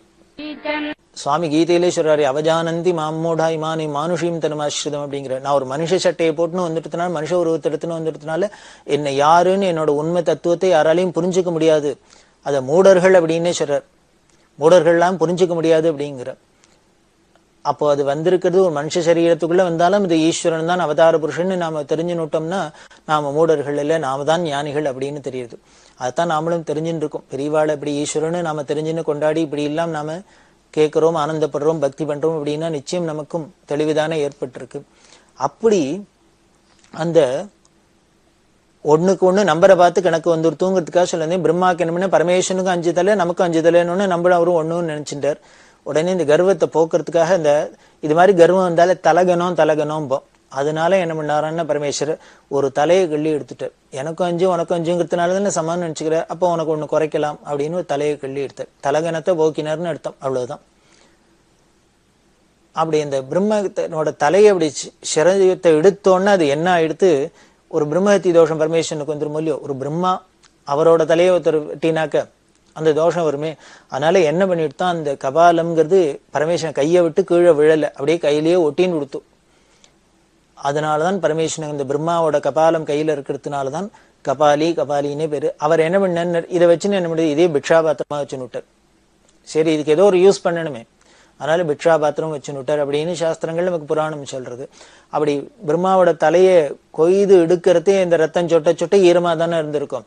அந்த ஈர கபாலம் இருக்கிறது தான், ஆர்திர கபாலம் இருக்கிறது தான் ஈர ஓடு. அதுதான் அந்த ஊருக்கு பேரு ஈரோடுன்னு வந்துருத்தோ, அந்த கபாலீஸ்வரர் இருக்கிறது அப்படின்னு ஒரு பையனுக்கு பெரியவா வியாக்கியானம் சொல்றா. இது மாதிரி டெல்லின்னா ரேழின்னு பேரு. ஒரு வீட்டுக்குள்ள வரணும் அப்படின்னா, அதை வெளிநாட்டிலேருந்து தரை வழியா வந்தா நம்ம தேசத்துக்குள்ள வரணும்னா உள்ளுக்குள்ள வரத்தையே கேட் அப்படின்னு சொல்றோம். வாச கதவு இருக்கும், கதவை தாண்டினு ரேழி அப்படின்பா. அதை தாண்டிதான் மெயின் ஹாலுக்கெல்லாம் வர முடியும். அந்த ரேழிக்கு பேர் டெஹலின்னு பேரு. அதனால யாரா இருந்தாலும் காஷ்மீரை தாண்டி நம்ம வீட்டுக்குள்ள வரணும் அப்படின்னா அது காஷ்மீர் கேட்டா இருக்கு. அதை தாண்டி உடனே வரணும் அப்படின்னாக்க இந்த டெஹலிங்கிற பிரதேசத்தை தாண்டி வரத்தினாலேயே அதுக்கு ரேழி மாதிரி இருக்கிறதுனாலே டெஹலி அப்படின்னு பேர் வந்துட்டு. அப்படின்னு டெல்லிக்கு, ஈரோடுக்கு, இன்னமும் கலிபோர்னியாவுக்கு, செகந்திராபாத்துக்கு, அலெக்சாண்டருக்கு, இன்னும் இது மாதிரி பல விஷயங்கள் பெரியவாளோட ரிசர்ச்சில் பார்த்தா, தெய்வத்தின் மேல படிச்சு பார்த்தா ஆச்சரியமா இருக்கும். அதே மாதிரி ஜீசஸ் கிரைஸ்ட் அப்படிங்கிறதுக்கு சொல்றா. இந்த ஜீசஸ் கிரைஸ்ட்ங்கிறது எந்த ஈஸ்வரனோட நாம அப்படின்னு, ஈச கிருஷ்ணா அப்படிங்கிறதே ஜீசஸ் கிரைஸ்ட் அப்படின்னு இருக்கு அப்படின்னு. தெய்வத்தின் குரல் 7வது பாகத்துல எடுத்து பார்த்தீங்கன்னா ரொம்ப விவரமா இருக்கும். இதோட வியாக்கியானம் ரொம்ப படிச்சு பார்த்தா ரொம்ப சுவாரஸ்யமா இருக்கும். நான் ரொம்ப சிம்பிளா சொல்றேன். ராகணபதிகிட்ட பேசின்னு இருக்கிறதே ஒரு வைகுண்ட ஏகாதசிக்கும் திருவாதிரைக்கும் நடுப்புற ஒரு நாளைக்கு பேசிட்டு இருக்கிறதே சொல்றா. அப்ப கிறிஸ்மஸ் வருது. இது எல்லாத்தையும் சேர்த்து கம்பைன் பண்ணி ஜீசஸ் கிரைஸ்ட் அப்படிங்கிறதும் ஈச கிருஷ்ணா அப்படிங்கிற ஒரு பெயரோட திரிபுதான் அப்படின்லாம் சொல்லி அதை சொல்றா. இப்படி பல விதத்துக்கும் ஒரு லிங்கை கொண்டு வரத்துக்கு சாமர்த்தியம் அப்படிங்கிறது பெரியவா. ஏதோ அவளோட சாமர்த்தியத்தினால பண்றதுங்கிறது மட்டும் இல்லை, சாதுரியத்தினால பண்றது இல்லை. அதுல ரொம்ப நியாயமாவும் ஜெனுவினாவும் அதுல பாயிண்ட்ஸும் இருக்கும் அப்படிங்கறத நம்ம படிச்சு பார்த்தா தெரியும். அப்படி இருக்க இந்த செகந்திராபாத்ல ஸ்கந்தகிரி கும்பாபிஷேகம் முடிய அந்த சாதுர்மாசியத்தை முடிச்சுண்டு பெரியவா நேர விஜயவாடாக்கு யாத்திரையை தொடர்ந்து வரா. இந்த விஜயவாடாக்கு வரத்துக்கு முன்னால பல இடங்களுக்கு போறா பெரியவா. வாரங்கல்ங்கிற இடத்துக்கு விஜயம் பண்ணினா அந்த வாரங்கல்ல முடிச்சுண்டு ஹனுமன் கொண்டா அப்படிங்கிற ஒரு இடம். இந்த ஹனுமன் கொண்டால ருத்ரேஸ்வரர் அப்படிங்கிற ஒரு ஆலயம். அந்த ஆலயத்துல பார்த்தா பிரமாதமா ஒரு 1000 மண்டபம் இருக்கு. அங்க ஒரு பத்ரகாளி சன்னதி இருக்கு. அந்த பத்ரகாளி சன்னதி பார்த்தா ஸ்ரீசக்கராகாரமா ஒரு பத்ரகாள சன்னதி. இதெல்லாம் ரொம்ப இந்த ஆந்திர பிரதேசத்துல உள்ள இந்த பழைய புராதனமான ஆலயங்கள்ல இது மாதிரி சிற்பங்கள், இது அதிசயங்கள்லாம் பார்த்தீங்கன்னா கல்வெட்டுகள் எல்லாம் ரொம்ப மண்டி கிடக்கு. அதெல்லாம் எடுத்து எடுத்து காமிச்சுட்டு எல்லாருக்கும் இதோட பெருமையெல்லாம் சொல்லிட்டு பெரியவா அந்த ஹனுமன் கொண்டால அந்த ருத்ரேஸ்வர ஆலயத்தை பார்த்துட்டா.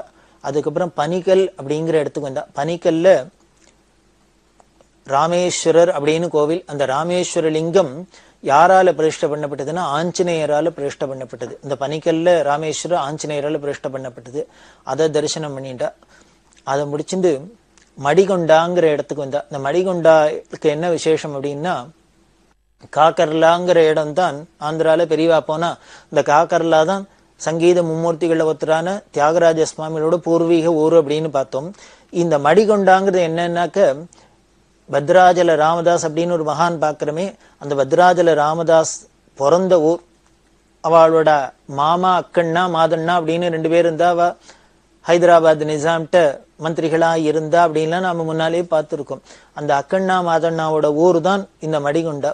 அதனால பொதுவாவே மாமா வீட்டுல பிறந்த வீட்டுல தானே பெண்கள் வந்து பிரசவிக்கிற வழக்கம். அது மாதிரிதான் இங்க ராமதாசர் பிறந்த இடம் அந்த மடிகுண்டா. அதெல்லாம் பார்த்துட்டு பெரியவா விஜயவாடாக்கு வந்தா. இந்த விஜயவாடால வெங்கடேஸ்வர சுவாமி ஆலயத்துல தங்கி இருக்கிறதே குப்பா லக்ஷ்மணவதானி அப்படிங்கிற ஒரு வித்வான். அவர் தான் பெரியவாளுக்கு அந்த வரவேற்பு கமிட்டியில முக்கியமா இருந்து வரவேற்பு பத்திரம் எல்லாம் வாசிச்சு எல்லாம் கொடுத்து எல்லாம் பண்ணினர். ரொம்ப கிராண்டா ரிசப்ஷன் நடந்தது. இந்த குப்பா லக்ஷ்மணவதானியை பத்தி சொல்லணும் அப்படின்னா, பிற்காலத்துல சன்னியாசம் வாங்கிட்டு அவதானி சுவாமிகள் பெரியவாளுடைய யாத்திரையில இருந்த ரொம்ப பெரிய தபஸ்வி மகான். இப்படி இருக்க அந்த வருஷம் நவராத்திரி விஜயவாடால நடந்தது. ரொம்ப விமரிசையா நவராத்திரி நடந்தது அப்படின்னு சொன்னோம். இந்த நவராத்திரிக்கு முடிஞ்சோன்னு இன்னொன்னு முக்கியமான நிகழ்ச்சி நடந்தது. அகில பாரத சர்வசாகா வேத சம்மேளனம் அப்படின்னு ஒன்னும் அந்த 1968 வருஷம் நடந்தது. அதை பத்தி என்ன, அதுல என்னென்ன விஷயங்கள் அப்படிங்கறது தொடர்ந்து நாம் பார்க்க போறோம். பெரியவா சரணம். இந்நிகழ்ச்சியின் அடுத்த பகுதி நாளை மாலை இதே நேரத்தில் ஒளிபரப்பாகும். பெரியவா சரணம். பெரியவா சரணம். அடுத்த நிகழ்ச்சி திருவாசக இன்னிசை. வழங்குபவர் ஸ்ரீ சத்குருநாத தேசிகர் அவர்கள். பெரியவா சரணம். திருச்சிற்றம்பலம். நீத்தல் விண்ணப்பம். முதலை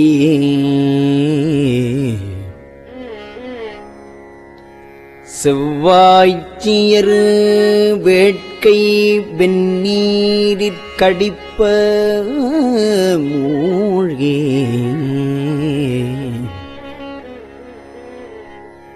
முதலை செவ்வாய்ச்சியரு வேட்கை வெந்நீரில் கடிப்ப மூழ்கி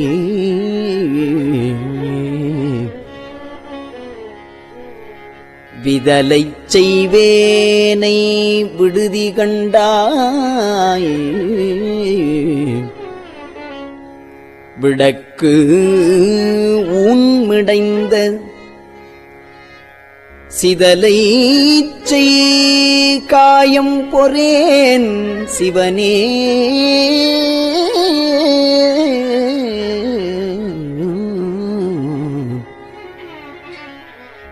சிவனே முறையோ முறையோ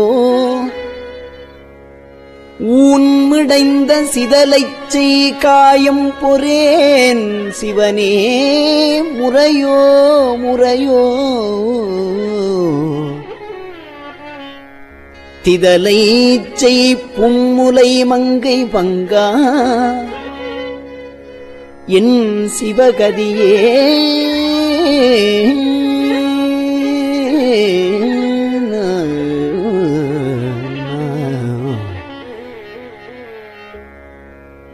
கதியடியேற்கு உன் கடல் தந்து அருளவும் உன் கழியா விதியடியேனை விடுதி கண்டாய் வெண் தலைமுழையில் பதியுடைவாள் அறப்பார்த்து இறை பைத்து சுருங்க அஞ்சி மதிநெடு நீரிற் குளித்து ஒளிக்கும் சடை மன்னவனே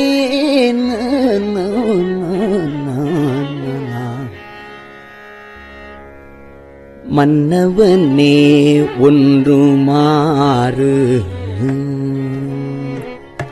மன்னவனே ஒன்றுமாறு அறியாச்சிறியேன் மகிழ்ச்சி மன்னவனே ஒன்றுமாறு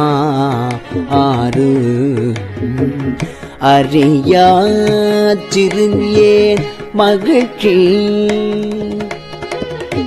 மின்னவனே விட்டுடுதி கண்டாய்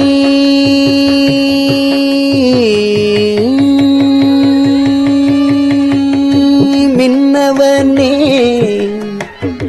விட்டுடுதி கண்டாய் மிக்க வேதமை சொன்னவனே வேத மெய்நூல் சொன்னவனே சொற்கழிந்தவனே கழியா தொழும்பர் முன்னவனே பின்னும் ஆனவனே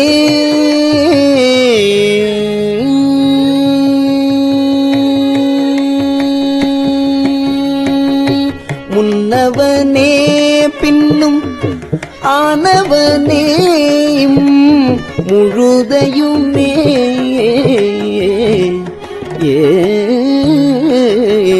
முன்னவனே பின்னும் ஆனவனே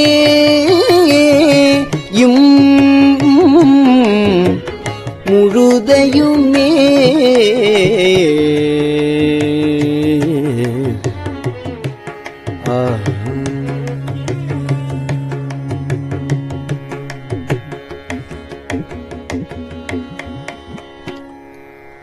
முழுது அயில்வேர் கண்ணியரு எனும் மூரித்தழல் முழுகும்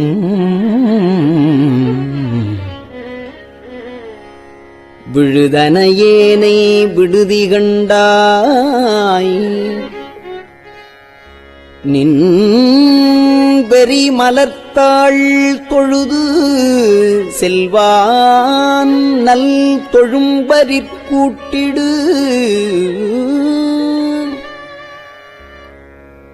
சோத்து எம்பிரான் பழுது செய்வேனை விடேன்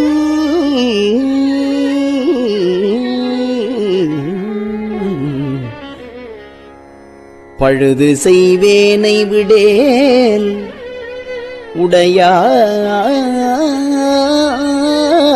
உன்னை பாடுவனே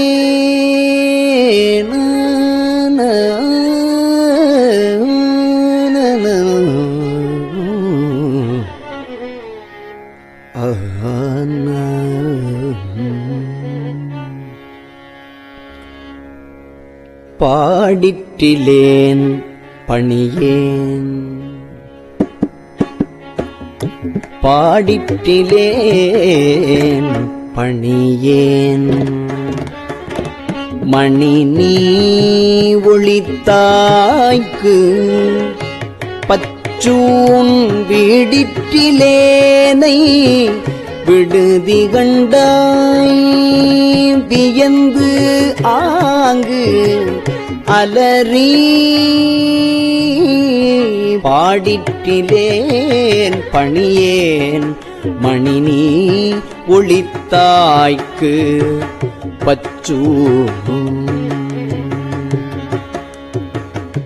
வீடிற்றிலேனை விடுதி கண்டாய் வியந்து ஆங்கு அலறி தேடிற்றிலேன். சிவன் எவ்விடத்தான் எவர் கண்டனர் என்று ஓடிற்றிலேன் கிடந்து உள்ளுருகேன்.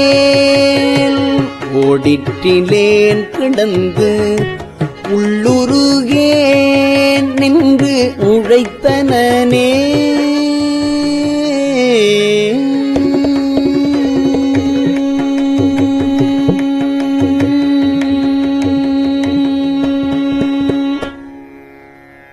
உழைதரு நோக்கியரு கொங்கை பலாப்பழத்து ஈயின் ஒப்பாய் விழைதருவேனை விடுதி கண்டாய். விடின் வேலை நஞ்சும் மழைதரு கண்டன் குணமிலி மானிடன் தேய்மதியன் பழைதருமாபரன் என்று என்று அறைவன் பழிப்பிணையே.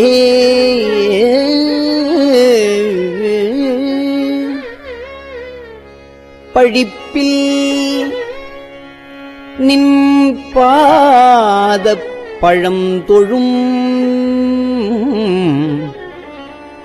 பெய்தி விழப்பழித்து விழித்திருந்தேனை. விடுதி கண்டாய் வெண்மணி பணிலம் கொழித்து மந்தாரம் மந்தாகினி நும்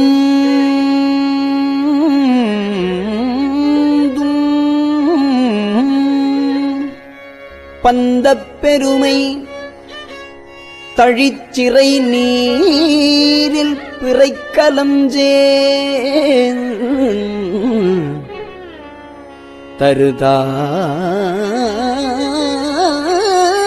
தருதாரவனே.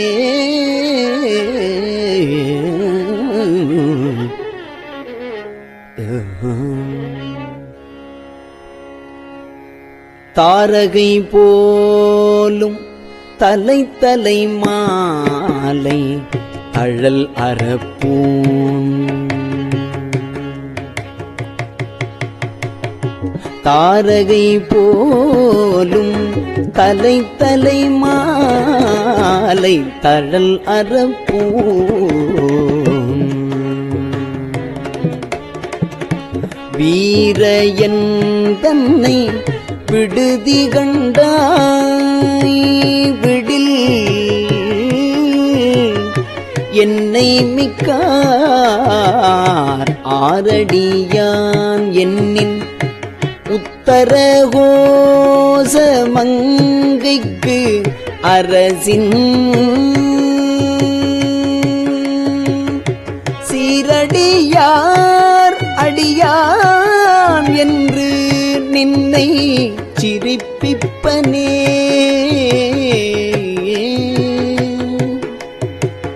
அடியான் என்று நின்னை சிரிப்பிப்பனே.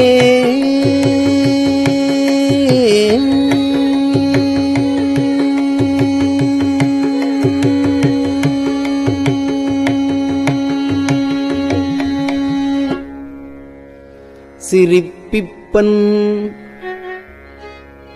சீரும் பிழைப்பை தொழும்பையும் ஈசற்கு என்று விரிப்பிப்பன் என்னை விடுதி கண்டாய் விடின் வெங்கரியின் உரிப்பிச்சன் தோலுடைப்பிச்சன் நஞ்சு ஊன் பிச்சன் ஊர் சுடுகாட்டு எரிப்பிச்சன் என்னையும் ஆளுடைப்பிச்சன் என்று இயேசுவனே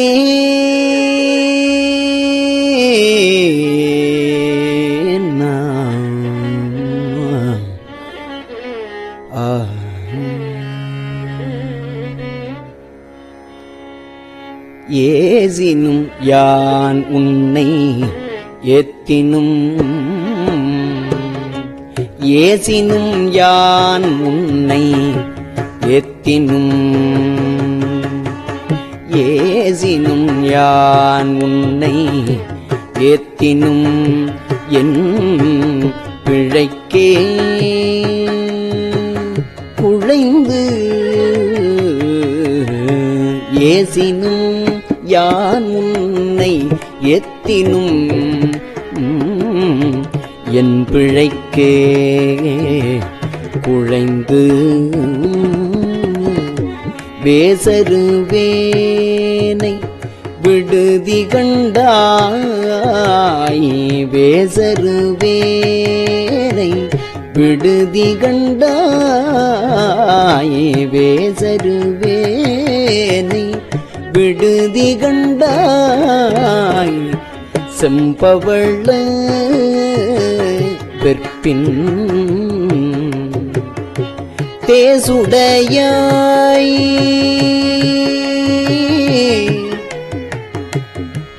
தேசுடையாய் என்னை ஆளுடையாய் தேசுடையாய் என்னை ஆளுடையாய் சிற்றுயிர்க்கு இறங்கி சிற்றுயிர்க்கு இறங்கி காய்சின ஆலம் உண்டாய் காய்சின ஆலம் உண்டாய் இறங்கி காய்சின ஆலம் உண்டாய் சிற்றுயிர்க்கு இறங்கி காய்சின ஆலம் உண்டாய் அமுது உண்ண கடையவனே ஆலம் உண்டாய் அமுதுண்ண கடையவனே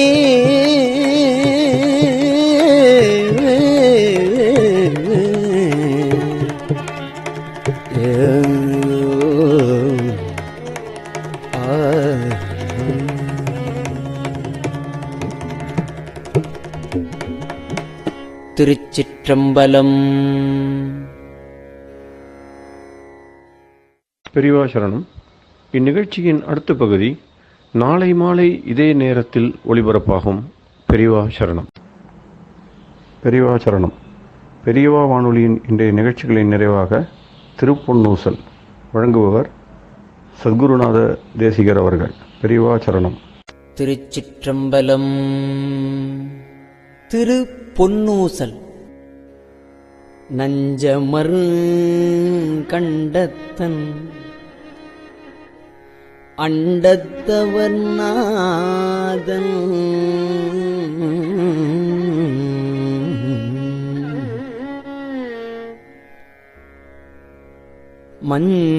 மஞ்சுதோய் மாடமணி உத்தர கோசமங்கை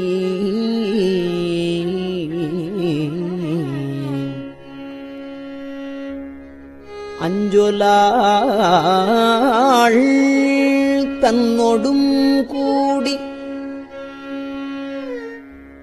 அடியவர்கள் நெஞ்சுளே நின்று அமுதம் ஊறி கருணை செய்து துஞ்சல் பிறப்பறுப்பான் தூய புகழ் பாடி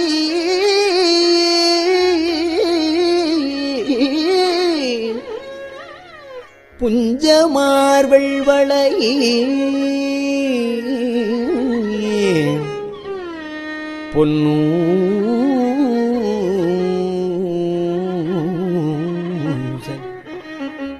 பொன்னூசல் ஆடாமோ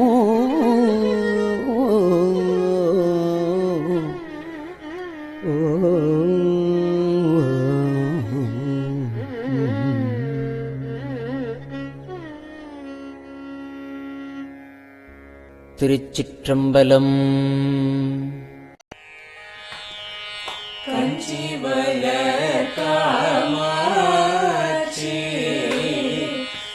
குழந்தாய் சங்கரரே கஞ்சி வளர் காமாட்சி தன் குழந்தாய் சங்கரரே குரு சந்திரசேகரரே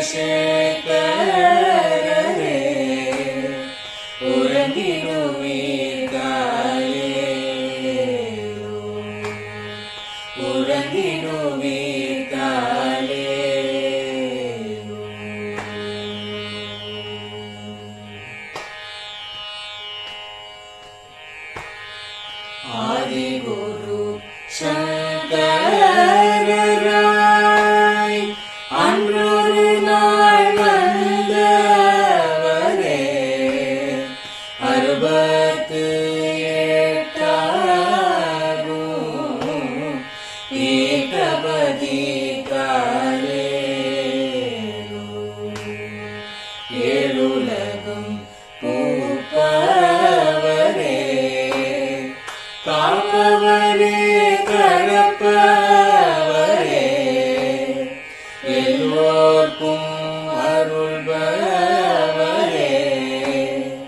உலகிடுவீர்காலே அயனுடனே மாலவனோ தேடிய பொற்பதத்தவரே அருமறைகள் சாற்றும் முயல் மலர்பதமே காலே முக்தி நிலை எய்திடவே சக்தி தரும் சத்குருவே முக்தி நிலை எய்திடவே சக்தி தரும் சத்குருவே நித்தமெங்கள் நாவீசையில் நித்திரை கொள்தாயே நித்தமெங்கள் நாவீசையில் நித்திரை கொள்தாயே நித்தமெங்கள் நாவீசையில் நித்திரை கொள்தாயே.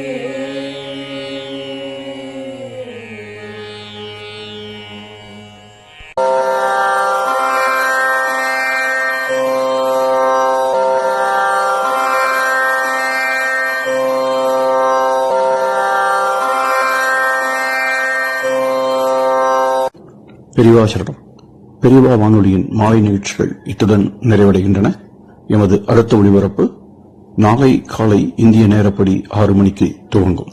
பெரியவா சரணம்.